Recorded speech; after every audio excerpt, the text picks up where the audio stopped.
Ça, c'est le bout qui est rentré à l'intérieur. Il n'y avait pas grand-chose. Hein. C'était pas grand-chose. Sachant que j'ai coupé à quelques centimètres du mur. Ouais.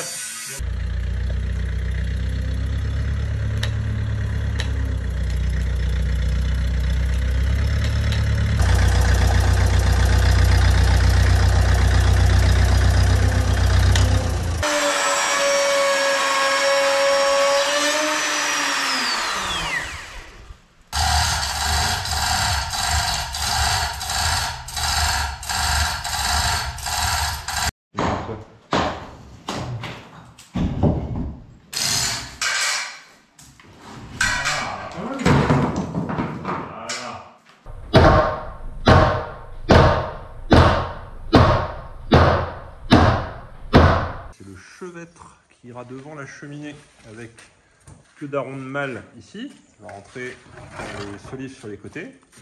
Et ici, queue d'aron de femelle. On va recevoir les solives. Et ça va là. Salut la famille, salut les amis, salut les followers. On est début octobre, je suis à Bodio et c'est le temps pour moi d'un petit tour sur les travaux, un point sur ce qui a été réalisé, sur ce qui est en cours, sur ce qui est terminé. Beaucoup les artisans, on était pas mal pris nous par d'autres sujets. Et voilà, donc on va voir ici déjà, là c'est la pièce centrale du château, je suis au rez-de-chaussée, c'est ce qui sera le futur petit salon. Et on peut voir déjà derrière moi que l'ossature bois a été posée, entièrement rénové. Donc c'est à la fois le futur plafond, le support du plafond de la pièce, du salon, et puis au-dessus, ce sera le sol de la suite qui se trouve au-dessus, c'est la suite indien. On va voir tout ça. On a également la pièce d'à côté qui est en cours, donc c'est le même sujet. On a un petit peu partout au rez-de-chaussée l'avancement des isolations, dont le bar. Donc le bar, ça commence à être assez sympa parce que il commence à être plaqué, isolé, il prend forme. On verra aussi que les couvreurs ont reçu la verrière, donc on a pu poser la verrière. Donc le toit du bar est fini. Je ferai probablement, plus que probablement, je vais me motiver pour ça, faire une vidéo. J'attendais la fin en fait pour faire une grande vidéo où on fasse tout le toit du bar, toute la zinguerie jusqu'à la verrière. Donc ça, je pense que ça peut être assez sympa. On poursuivra en montrant ce qui a eu lieu en début de semaine, enfin un peu avant, il y a eu la préparation par tous les maçons de l'endroit où on pose les packs, et puis en début de semaine l'arrivée de tout le matériel pour la chaufferie, dont les 3 grosses pompes à chaleur, là, les packs, qui sont arrivés et qui vont être posés par notre chauffagiste. Voilà. Qu'est-ce qu'on a d'autre? On a évidemment le toit de l'aile est. Ça aussi c'est un des gros sujets de septembre-octobre, puisqu'il y a eu toute la charpente qui a été entièrement refaite. Et puis là, les couvreurs ont attaqué la couverture. Donc on ira voir ça. Voilà, et puis enfin, on a passé là dans les 15 jours, enfin depuis la dernière fois, on a passé les 1000 abonnés. Donc c'est un petit jalon bien sympa. Donc déjà, je vous remercie. Je vous remercie à tous ceux qui se sont abonnés, qui nous suivent. C'est un bon coup de pouce, c'est une motivation. Donc la prochaine étape, je ne sais pas, 5000, 10 000, je ne sais pas, on verra bien. En tout cas, abonnez-vous, likez, partagez, ça fait plaisir et ça nous motive pour aller plus loin. Voilà, allez, c'est parti, on fait le tour. On va commencer par le salon, dans lequel on peut voir la nouvelle structure en bois du plafond et du sol. Donc, ça s'appelle un solivage, qui a été entièrement refait par Nine, notre charpentier. Et refait, alors c'est une structure entièrement en chêne. Et pourquoi on a refait ça? La dernière fois, dans le dernier journal, on se posait la question, enfin du moins on avait déjà décidé, mais en fait c'était venu du fait qu'ici, on s'était rendu compte que l'ancienne porteuse, là cette grosse pièce de bois, ça s'appelle une poutre porteuse, puisque ça porte. Et donc l'ancienne semblait plus beaucoup rentrer dans le mur. Et effectivement, quand on a défait, il restait quelques centimètres de bois, donc c'était le bon moment pour la changer. Également, à côté, en défaisant, alors ça c'est les découvertes de la rénovation, le linteau qui était ici était complètement bouffé, donc il a fallu le changer. Eh bien, Nine a tout simplement repris justement un bout de cette ancienne porteuse et on l'a utilisé On l'a utilisé pour faire un nouveau linteau. Là, il y a un premier truc à dire, c'est quand on fait ce genre de choses, quand on a des porteuses, elles rentrent en réservation dans les murs. Donc il y a un trou, une réservation c'est un trou, de chaque côté. Il y en a un autre de l'autre côté. Et alors quand on va la rentrer, on va mettre des étais qui vont venir tenir. Et puis ici, après, on a un trou. Donc là, il y a un travail que moi je préfère laisser aux maçons parce qu'il faut quand même que ce soit assez bien fait. On va poser des pierres bien en appui les unes contre les autres. Ce sont les pierres qui vont tenir la poutre, la porteuse. Et la chaux qu'on voit là, c'est pour faire le liant, mais c'est pas la chaux qui tient, c'est vraiment les pierres. Donc voilà, un beau travail aussi des maçons qui a été réalisé, là, Sébastien et Dominique de chez Clément, qui nous ont fait ça. Voilà. De l'autre côté, on a aussi bouché des trous à la chaux, mais ça c'est nous qui l'avons fait. Donc on voit ici les petits trous de chaux un peu plus clairs. Et ben ça, ce sont les anciennes réservations pour les anciennes porteuses. Certains d'entre vous m'ont dit, mais pourquoi vous bouchez les trous? Eh ben on bouche les trous parce que il y a plusieurs façons de poser des solives. Donc ça, c'est les solives. Les solives sont les pièces de bois qui donnent le nom à la structure, le solivage. Et ce sont les pièces de bois qui viennent se mettre en appui sur les porteuses. Alors, dans l'ancien système, ça venait se poser là-dessus, sur l'ancienne porteuse. Et puis de l'autre côté, c'était rentré en réservation dans le mur.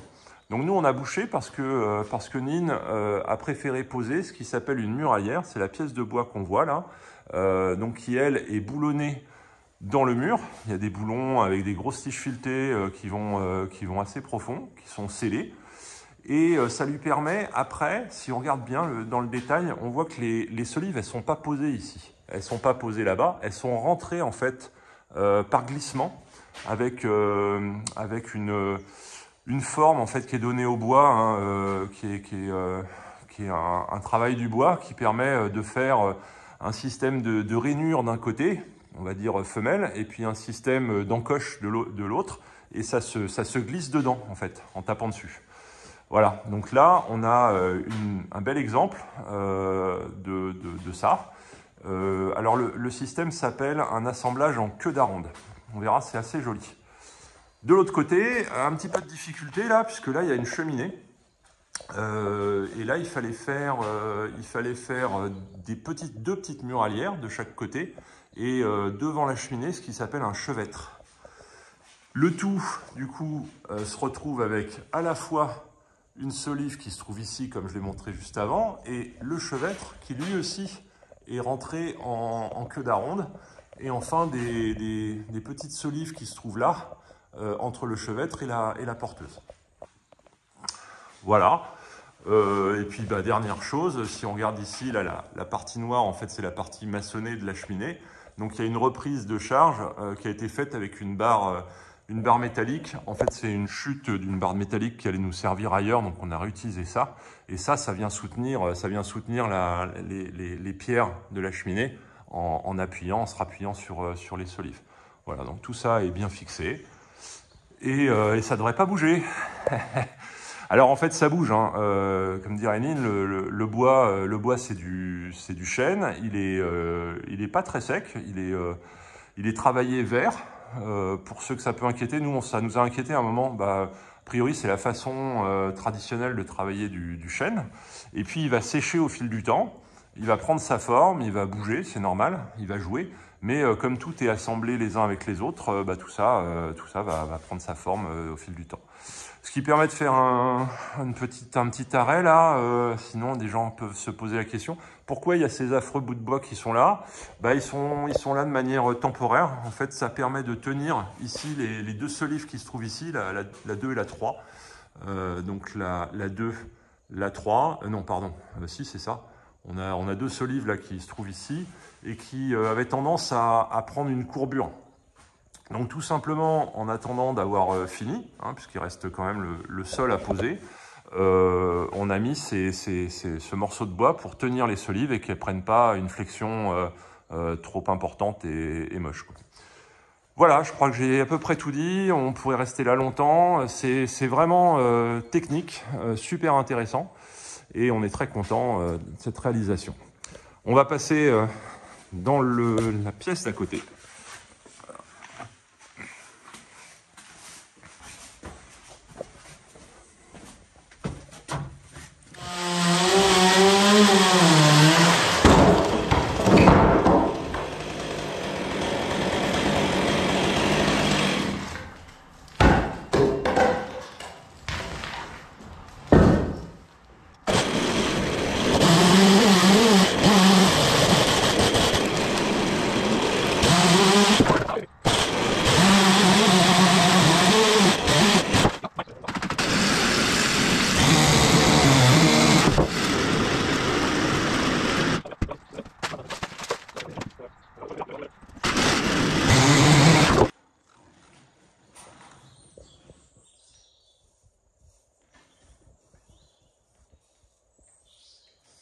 J'arrive dans la future salle à manger, où ici on trouve un petit peu le même sujet qu'à côté, c'est-à-dire la réfection du solivage de la future suite qui sera au-dessus, sera la suite Pacifique.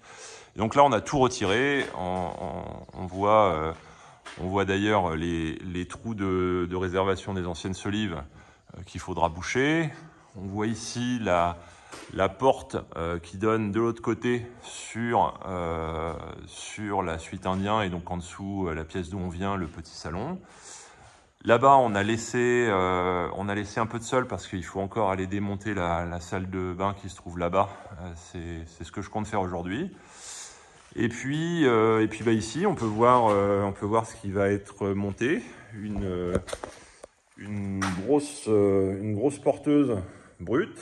La deuxième ici, il y a deux grosses porteuses qui vont être posées, une là et puis une là à peu près, donc un tiers de la pièce. Cette pièce-là, il n'y avait pas de porteuse, c'était justement un petit peu le problème. On avait des grandes solives de quasiment 5 mètres de long et de sections un peu faiblardes, ce qui faisait que du coup, en haut, le sol était très fléchi. Donc on a décidé de refaire un solivage déjà tout en chaîne et avec des structures plus fortes, donc deux grosses porteuses, deux muraillères et des solives assemblées en queue d'aronde dessus. Ça peut être intéressant à regarder. On voit que, comme dirait Nine, c'est du bois d'arbre. Hein. C'est du bois d'arbre, c'est-à-dire que là vous avez une petite partie encore d'écorce qui reste. Et qui permettra d'être taillé et de faire directement dedans les tailles pour les queues d'aronde. On voit d'ailleurs que ça joue déjà, hein, si on regarde ici la muraillère, on voit bien qu'elle n'est pas droite, donc ça va être tenu en force contre le mur. Alors on va maintenant aller voir le bar.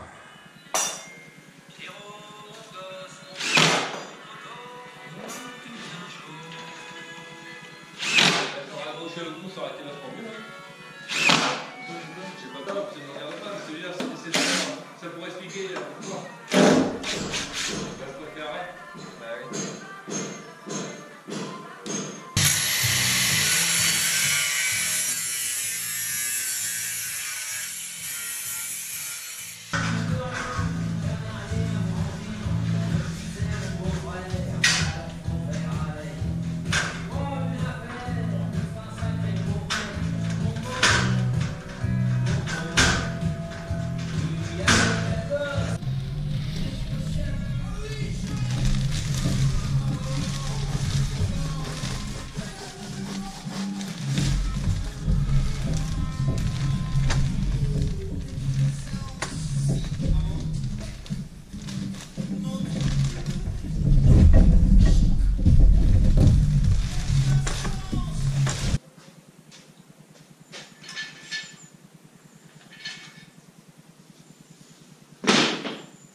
Le bar où le travail a eu surtout lieu sur le plafond actuellement. Alors, ici, on a encore les structures de métallique et la laine de verre de ce qui va être l'isolation. Donc ça, c'est Fabrice qui nous fait ça. Une fois qu'on a placé les structures, ça nous permet de positionner tout ce qui est gaine électrique. Et puis après, Fabrice peut plaquer. Donc là, il y a les gaines électriques ont été positionnées. On a plaqué. Et par la suite, on pourra faire les parties verticales sur les murs. Enfin ici, vu d'en dessous, la verrière qu'on ira voir tout à l'heure, qui a été posée là il y a vraiment pas longtemps par les couvreurs. Et on peut voir que ça éclaire vraiment bien la pièce. Avant ici c'était très sombre. Et là avec la verrière c'est vraiment chouette quoi. On a une pièce qui est bien éclairée. Donc on est assez content du résultat. Donc c'est du Velux en fait. Hein. Ça a été posé sur une structure bois qui avait été préparée par le charpentier, par Nine. Et on a 3 Velux qui font 120 sur 100 chacune. Donc on a 300 ici et puis 120. Et celui du milieu, là il y a une prise électrique qui descend. Il est électrique, il est télécommandable, il s'ouvre avec une télécommande. Donc voilà, le bar avance. Ça commence à être assez sympa. Également ici, le travail de Pascal, notre tailleur de pierre, qui est en train de refaire entièrement les tuffeaux de la future baie vitrée qui va venir s'installer ici. Là, il y a également un très gros travail pour rendre la pierre en coupant et en frottant, pour rendre la pierre à nouveau propre. Et pour certaines, je crois celle-ci par exemple, ça ne se voit pas, mais celle-ci c'est une pierre qui a été remplacée. Ah bah là on voit une dent, là il y a un endroit où il y aura une pierre qui sera remplacée. Voilà, donc quand il n'y a plus assez de matière, on remplace la pierre. S'il y a assez de matière, on coupe, et puis ensuite en venant abraser, on a quelque chose de très plat comme ça. Il lui reste également à faire les pierres du haut. Alors là ce sera un petit peu plus compliqué. On va attendre un petit peu parce qu'on a besoin de pouvoir passer ici. Parce qu'il va falloir qu'il étaye et qu'il remplace 2-3 pierres là-haut où il n'y a plus assez de matière. On les voit, hein. On voit celle-ci là, celle-ci à côté. Il n'y a plus assez de matière, donc elles vont être retirées. Voilà, bah, les pierres de tuffeau, elles sont là. Elles attendent pour être travaillées. Alors je me dirige vers l'arrière du château.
Vas-y.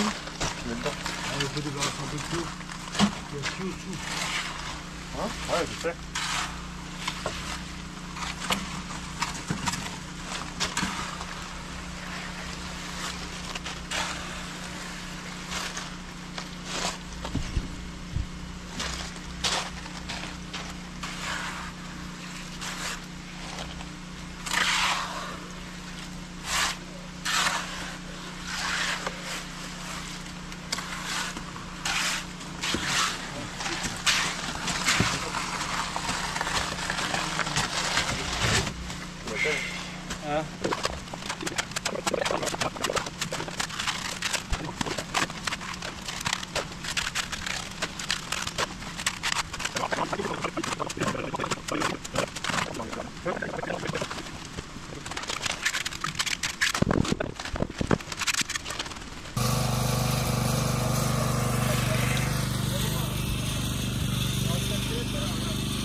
Attends.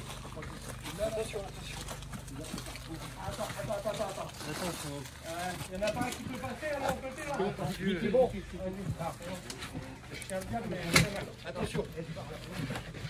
Ça descend. C'est bon.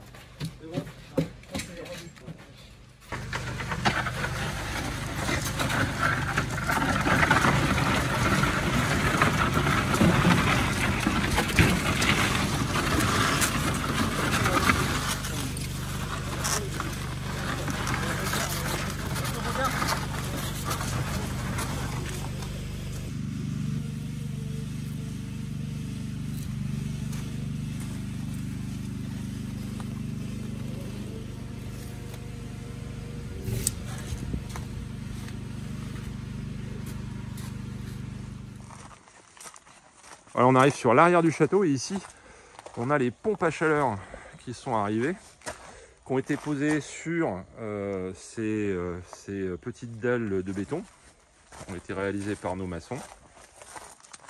Alors c'est quand même de la grosse machine. Là on a 3 fois 15 kW, donc 45 kW pour chauffer en plein hiver 700 mètres carrés, le chauffage et l'eau chaude. Également, on attend lundi de poser nos portes ici. Donc les maçons ont fini de préparer les seuils là, et puis sur les côtés là, les côtés de la porte ici et également ici. Donc ça, ce sera l'entrée arrière du château. Donc normalement, dans 2 jours, on a des belles portes en bois traditionnelles qui vont venir se poser là. Rentrer à l'intérieur rapidement parce que pareil, là c'est pas très jojo, mais il y a eu un gros travail de réaliser pour faire cette pièce technique où il y a un petit peu tout qui vient en collision là, toute la partie électrique, maintenant la partie chauffage qui a commencé à être travaillée. Donc ça c'est là où il y aura les installations, le gros ballon de 300 litres, ici un ballon tampon qui est pas assez gros, il va être changé, ce sera un autre. Là-bas l'établi du chauffagiste. Et puis en face on a 3 traversées de murs dans laquelle passent des tuyaux d'eau et de l'électricité. Voilà, c'est relativement compliqué quand même.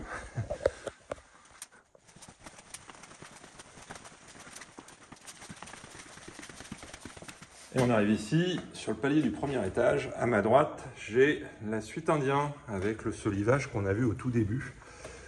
Vu du dessus cette fois. Et là, on va s'arrêter juste 30 secondes pour montrer le principe de la queue d'aronde. On voit la forme du bois qui est créé en fait avec une défonceuse et un guide. Et donc ça rentre comme ça, avec un système qui permet que ce soit bien pris et ça rentre en force. Au fond, c'est arrondi, c'est-à-dire que la forme, ça fait quelque chose d'arrondi comme ça. Voilà.